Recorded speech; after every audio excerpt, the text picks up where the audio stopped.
पुराना ये देवालय है और ब्रजमंडल में देवालयों का संरक्षण और देवालयों के प्रति सभी महानुभावों की अपनी संवेदना ये बहुत ही वंदनीय है। और आज ऐसे पुरातन देवालय में ब्रज के वंदनीय एवं हमारे उत्तर प्रदेश के यशस्वी माननीय मुख्यमंत्री जी का जन्मोत्सव मनाने का सौभाग्य भी हमारे ट्रस्टियों को प्राप्त हो रहा है। जैसा कि हमारे ब्रज तीर्थ देवालय न्यास के माननीय अध्यक्ष महोदय परमादरणीय श्रद्धेय आचार्य रमाकांत गोस्वामी जी भाई साहब ने अभी अवगत कराया कि इतने पुराने देवालय के संरक्षण के लिए यहाँ के ट्रस्टियों के माध्यम से और ब्रजवासियों के माध्यम से और आप जैसे तत्कालीन समय में, क्योंकि आजकल जो मीडिया का रोल है वो सब जानते हैं, लेकिन आज के ऐसी विषम परिस्थितियों में भी आपके चैनल के माध्यम से इस प्रकार के कार्यक्रम को अपना एक स्थान महत्वपूर्ण रूप से दिया जा रहा है, तो वह भी वंदनीय है। लेकिन आज आप देख रहे हैं कि पुराने समय में ये परंपरा होती है और आचार्य जी अपने व्यासपीठ से सबको अवगत भी कराते हैं कि राजसत्ता हमारे सनातन धर्म के लिए सहयोग के लिए होती है, लेकिन जब जब राजसत्ताएँ सनातन धर्म का स्थान प्राप्त करने की कोशिश करती हैं उसमें सनातन धर्म की हानि होती है। हमारे जो भी देवालय हैं ये हमारे प्रतीक हैं, सनातन धर्म की मूल जड़ यही है। यहाँ व्यक्ति आते हैं और अपने आराध्य का दर्शन करते हैं और विशेष शक्ति प्राप्त करके सनातन धर्म के लिए कार्य करते हैं। ऐसे कार्यक्रमों को आयोजन करने वाले विश्व हिंदू महासंघ भारत के सभी पदाधिकारियों को और इस मंदिर के सभी ट्रस्टियों को बहुत बहुत साधुवाद। और ब्रज तीर्थ देवालय न्यास जो कि पूरे ब्रज मंडल के सभी तीर्थ देवालयों का एक प्रतिनिधि मंडल है, सभी का एक सामाजिक कार्यकर्ता, सामाजिक सेवक और हिंदूवादी एक बहुत बढ़िया चेहरा है हमारे जनपद का। मैम, इस मंदिर के बारे में ये बताइए कि ये मंदिर कितना प्राचीन और कितना पुराना है।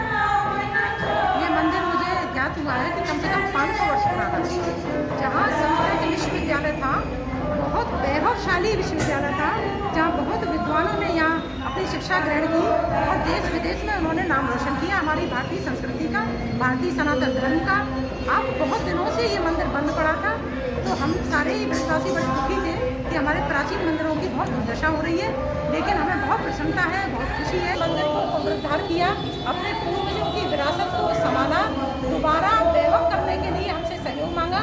तो हमारा पूरा संगठन जो भी हिंदूवादी है सबका मनीष भैया के साथ समर्थन है, सहयोग है, जो भी वो चाहेंगे हम करेंगे।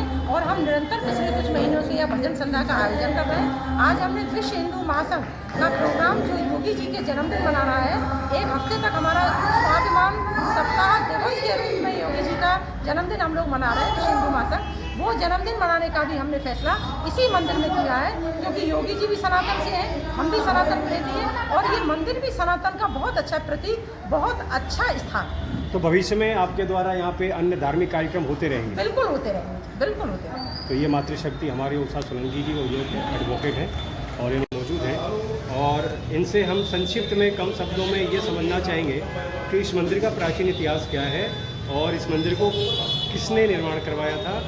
और यहाँ पे ये सुनने में आया है कि पहले प्राचीन काल में यहाँ पे संस्कृत वेद का पाठशाला हुआ करता था, तो वो क्या अभी चल रहा है या आपके आगे का क्या प्लानिंग है इस मंदिर के बारे में थोड़ा मुझे बताएं। बोलिए। थैंक यू वेरी मच, धन्यवाद। मेरा नाम मनीष अग्रवाल है, मैनेजिंग ट्रस्टी हूँ मैं इस ट्रस्ट के अंदर। ये करीब 250 साल पुराना मंदिर है हमारा और इसकी स्थापना सेठ लक्ष्मीचंद जी ने करवाई थी और मांगीलाल जी के थ्रू। मांगीलाल जी फाउंडिंग मेंबर थे हमारे ट्रस्ट के और करीब 250 साल पहले उन्होंने ट्रस्ट का निर्माण किया था। पर्पज़ ये था कि हम यहाँ संस्कृत महाविद्यालय चलाएं, वेदों की शिक्षा दी जाए, पशु पक्षियों को दाना दिया जाए। ये प्राचीन संस्कृत का महाविद्यालय रहा है हमारी जगह। मथुरा के, वृंदावन के, गोवर्धन के बड़े बड़े विद्वान हमारे यहाँ से पढ़ के अभी वो पाठशाला चल रहा है? अभी नहीं चल रही है, लेकिन अभी हमने एप्लीकेशन दी है दोबारा से, जिससे कि हम उस संस्कृत महाविद्यालय को दोबारा से स्थापित कर सकें और मथुरा शहर का सबसे बड़ा संस्कृत महाविद्यालय हम यहाँ बना सकें। तो मनीष जी, ये भी सुनने में आया है इस मंदिर का जो संबंध है वृंदावन रंगी मंदिर से है और मथुरा के द्वारिकाधीश मंदिर से, ऐसा क्या? हाँ, तो सेठ लक्ष्मीचंद जो थे, जो पुराने लोग जानते हैं, उन्होंने मथुरा के काफ़ी मंदिरों में पैसा लगाया, जिसमें 3 मंदिर प्रमुख हैं। गंगा जी का मंदिर, द्वारकाधीश जी का मंदिर, हमारा गोपाल जी का मंदिर। तीनों ही मंदिर एक ही समय में बने हुए हैं, एक ही वास्तु शैली में बने हुए हैं।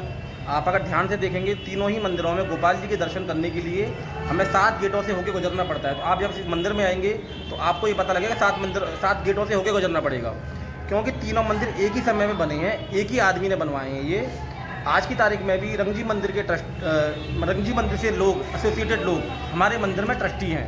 तो मनीष जी, इस मंदिर का जो क्षेत्र दिखने में लग रहा है काफ़ी बड़ा क्षेत्र है, मतलब कितने वर्ग गज में इस मंदिर का जो परिसर कितने वर्ग गज में? तो मैं बताता हूँ, इस हमारे मंदिर की भूमि करीब 13,000 वर्ग गज है।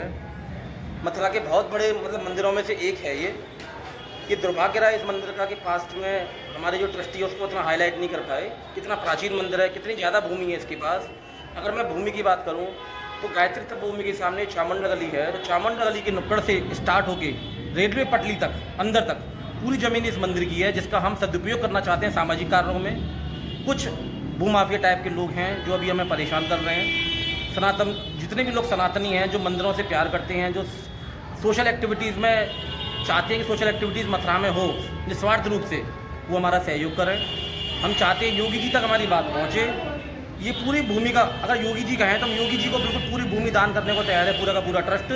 जो भी उनको कृष्ण जी का मंदिर बनाना है, गौशाला बनाना है, बेसहारा लोगों के लिए कोई स्थान बनाना है, मैं आज ऑन द रिकॉर्ड बोलने को चाह रहा हूँ, सारे ट्रस्टी हम साइन करने को तैयार हैं। योगी जी अपने अधीन में इस पूरी ज़मीन को ले लें और जो उनको निर्माण करवाना करवाएं, लेकिन कॉमर्शियल यूज नहीं करना होना चाहिए इस भूमि। मनीष जी, ये मैं सुनने में आया है, एक बात और मैं सुना हूँ कि यहाँ पे राजा जो जय सिंह जी थे उनसे इस मंदिर का क्या ताल्लुक? ठीक है, जयपुर के एक राजा थे, राजा जय सिंह जी, उनका बहुत बड़ा इन्वॉल्वमेंट है इस मंदिर में, और उसी की वजह से इस जगह का नाम जयसिंहपुरा पड़ा।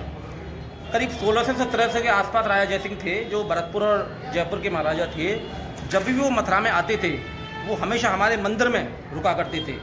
और राजा जय सिंह ने क्या किया था, ऑल ओवर इंडिया में 5 जगह पर जंतर मंतर और सूर्य से चलने वाली घड़ी का निर्माण करवाया था, जिसमें से कि एक जंतर मंतर दिल्ली में है, एक जयपुर में है, एक वाराणसी में है।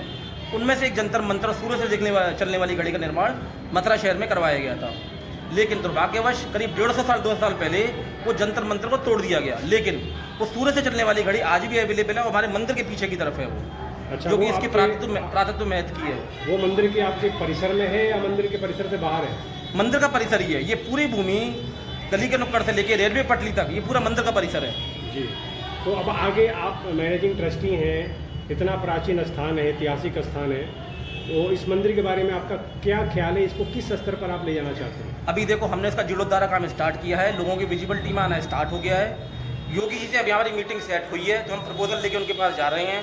कुछ लोग जो हमें परेशान कर रहे हैं उनकी भी इन्फॉर्मेशन उनको दी जाएगी, प्लस आगे जो हम संस्कृत महाविद्यालय यहाँ पे खड़ा करना चाहते हैं, समाज सेवाएं काम करना चाहते हैं, वो प्रपोजल भी हम उनके पास लेके जा रहे हैं। धन्यवाद मनीष जी, फिर हम नेक्स्ट मिलेंगे आपके साथ और कुछ और इस मंदिर के बारे में इतिहास जानने के लिए। धन्यवाद।